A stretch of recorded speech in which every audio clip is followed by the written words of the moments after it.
조합제 TV 시청자 여러분 안녕하십니까? 2018년 11월 20일 오후 4시입니다. 헌법 제 103조는 이렇습니다. 법관은 헌법과 법률에 의하여 그 양심에 따라 독립하여 심판한다. 법관은 헌법과 법률에 의하여 그 양심에 따라 독립하여 심판한다. 양심, 독립, 헌법, 법률, 요게 판결의 또 판사들의 행동의 규범입니다. 헌법, 법률, 양심. 따라서 이 헌법은 법관의 신분을 단호하게 보호합니다. 제106조 법관은 탄핵 또는 금고 이상의 형의 선고에 의하지 아니하고는 파면되지 아니하며 징계 처분에 의하지 아니하고는 정직, 감봉, 기타 불리한 처분을 받지 아니한다. 이렇게 명시적으로 법관을 보호하고 있습니다. 그러니까 법관에 대한 권력의 압박, 여론의 압박을 차단하기 위해서 이렇게 법관의 신분을 헌법적으로 헌법을 통해서 보호하고 있습니다. 그러니까 법관, 판사들은 비겁해질래야 비겁해질 수가 없습니다. 왜냐? 헌법이 보호를 하고 있으니까요. 그런데 한국의 판사들 중에서는 정치에 신경 쓰고 여론에 신경 쓰면서 헌법과 법률에 의하여 양심에 따라 독립하여 심판하지 않고 여론에 따라서 또 자신이 가지고 있는 이념에 따라서 심판하는 경우가 너무나 많아서 우리 사법부에 대한 신뢰를 실추시키고 있습니다. 여기 어디에 여론이나 집단 행동이 들어갈 여지가 있습니까?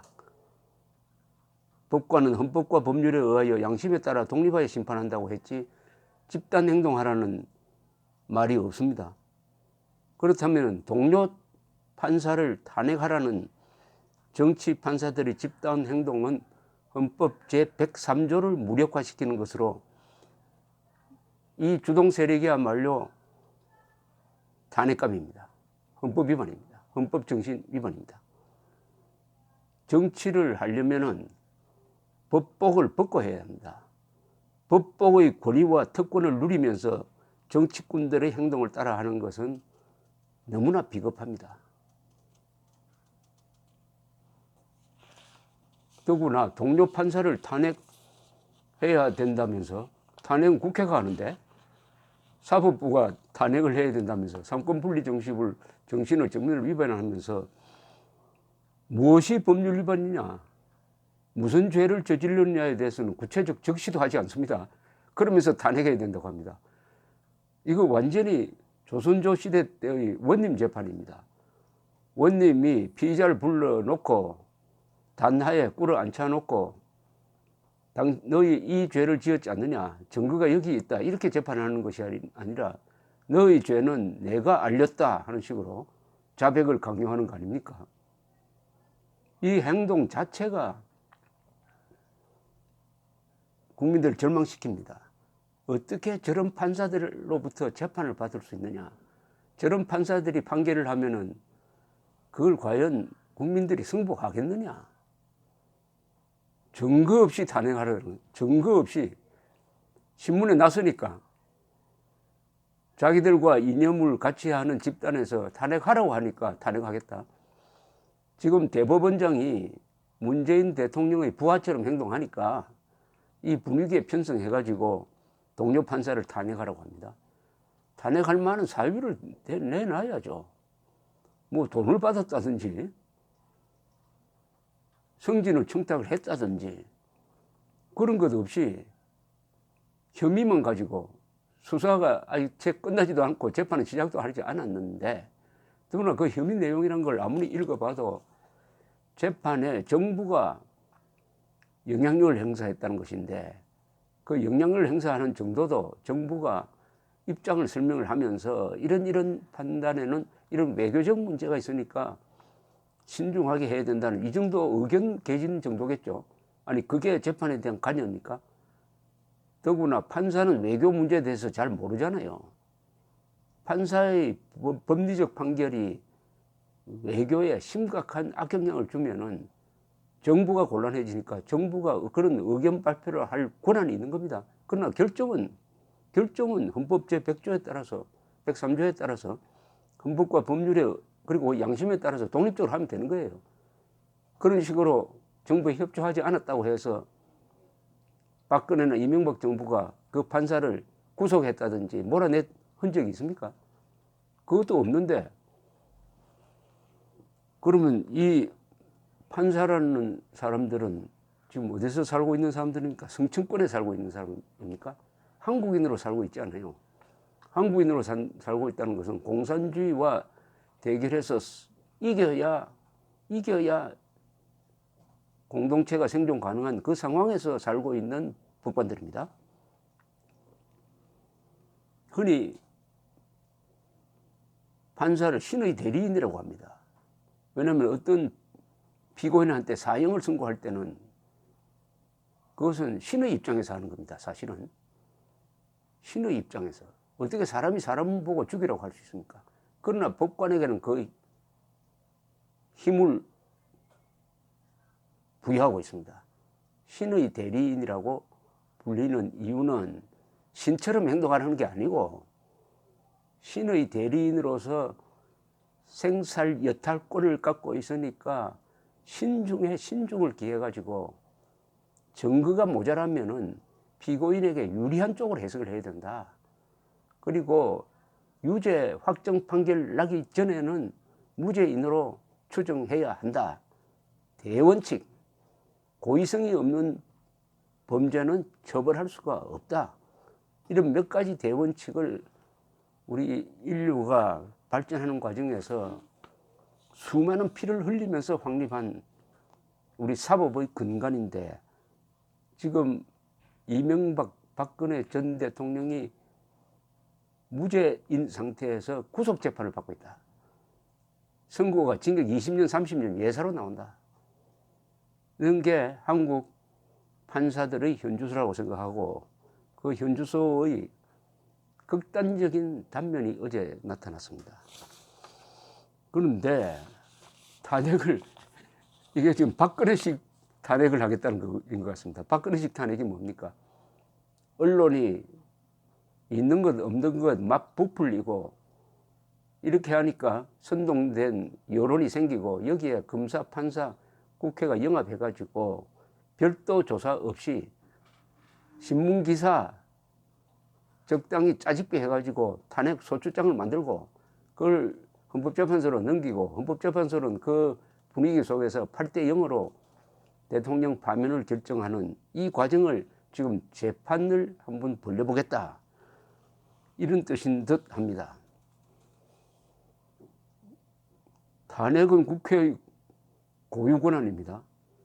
법원이 탄핵해달라고 하는 것도 말이 안 됩니다. 그것은 국회의 고유 권한에 왜 법관회의라는 단체가 나와서 누구를 그 아무 증거도 제시하지 않고 탄핵하라고 합니까? 다행히 지금 자유한국당 소속 법사위원장입니다. 지금이 여상규 씨인데 이분은 또 판사 출신의 삼선 의원입니다. 오늘 조선일보하고 인터뷰를 해서 단호한 입장을 밝혔습니다. 일부 이념적으로 편향된 법관들이 동료 법관에 대한 탄핵을 이야기하는 것은 옳지 않으며 국회가 탄핵 소추의 법적 요건도 갖추지 못한 것을 논의하는 것은 이치에 맞지 않는다. 그런 탄핵 소추안이 올라오더라도 이것은 요건을 갖추지 못했다. 이런 주장이죠. 한마디로 법관들이 나서서 동료 법관에 대한 탄핵을 이야기한다는 것은 옳지 않다. 여러모로 부당하다. 판사들이 탄핵을 이야기하는 것 자체가 국회에 영향을 미치는 행위다. 국회로 하여금 탄핵 소추를 하게 만드는 만들려는 의도가 다분히 담겨 있는 것인데 상권 분립 위반이다. 우선 탄핵 소추 대상자가 특정되어야 하는데 그게 누군지도 불분명하다. 또 법관 탄핵 소추의 사유는 헌법과 법률에 위배한 행위를 해야 하는 것인데 지금 검찰 수사가 5개월째 지속되고 있는데 사법행정권 남용과 관련해 어느 판사가 어떤 잘못을 했는지 확정적으로 밝혀진 게 없다. 이제 겨우 박병대 전 대법관이 불려가서 조사를 받는 정도이지 않나. 탄핵 요건을 갖췄다고 보기도 어려운 상황에서 법을 적용해야 하는 판사들이 마치 탄핵 요건 다 갖춰져 있는데 국회가 나서서 탄핵하지 않는 것처럼 하는 것도 맞지 않다. 그 법관 대표자 회의 구성원들의 상당수가 우리법연구회나 국제인권법연구회 출신으로 알려져 있다. 이념적으로 특정 성향의 판사들이 나서서 자기들하고 생각이 다른 전 대법원장 지도부를 구성한 판사들에 대해 응징하는 것은 옳지 않다. 사법부의 정권 교체가 일어나는 것도 아니고 수장이 바뀐다고 해서 이런 일이 반복된다면 사법부가 어떻게 되겠는가? 있을 수가 없는 일이다. 말하기 좋아하고 이념적으로 편향된 사람들이 나서서 내 편 나누어 상대를 무너뜨리려 하는 법관으로서의 자격 상실이라고 본다. 정치하고 싶으면 법복을 벗고 정치를 하라. 이런 소리를 들어도 싸다. 제대로 된 법관이라면 검찰 수사를 기다리는 것이 도리이고 굳이 촉구하려면 검찰 수사를 촉구해야지 아직 법적 요건도 갖추지 못한 탄핵을 촉구하고 나오는 것은 도저히 이해할 수 없다. 기자가 민주당은 탄핵 소추 절차를 본격적으로 추진하려는 모양새다라고 하니까 그것도 웃기는 일 아닌가. 어떻게 국회가 사법부 일부 판사들이 탄핵을 이야기한다고 해서 요건도 안 갖춘 것을 논의를 할 수 있느냐. 이 역시 내 편 갈라서 내 편 아니면 다 적으로 몰아가는 식의 문재인 정권의 정치에서 나온 것이다. 이분이 이렇게 단호한 태도를 취하면은 이 탄핵이 될 가능성이 적겠는데요. 왜냐하면은 법제사법위원장은 탄핵 소추가 통과되면은 검사 역할을 하는 사람입니다. 그러니까 판사들을 파면해달라고 헌법재판소에 넘길 때 검사 역할을 해야 되는 사람인데 이 검사 역할을 해야 될 법사위원장이 말도 안 된다. 웃기는 일이다. 정치행위다. 이런 식으로 이야기하니까 진행이 잘 될 것 같지는 않는데 모르죠. 그렇다고 또 시도를 하는데 결국은 사법부를 분열시킬 것입니다. 자, 이렇게 정치 판사들이 선동된 언론을 믿고 이렇게 또 권력을 믿고 이렇게 공격적으로 행동한다면은 좋은 판사들, 양심 있는 판사들도 용기를 가지고 공개적으로 행동해야 이게 맞습니다. 점잖을 부를 때가 아닙니다. 용감한 판사, 양심 있는 판사들의 집단 행동도 이 경우에는 정당화됩니다. 감사합니다.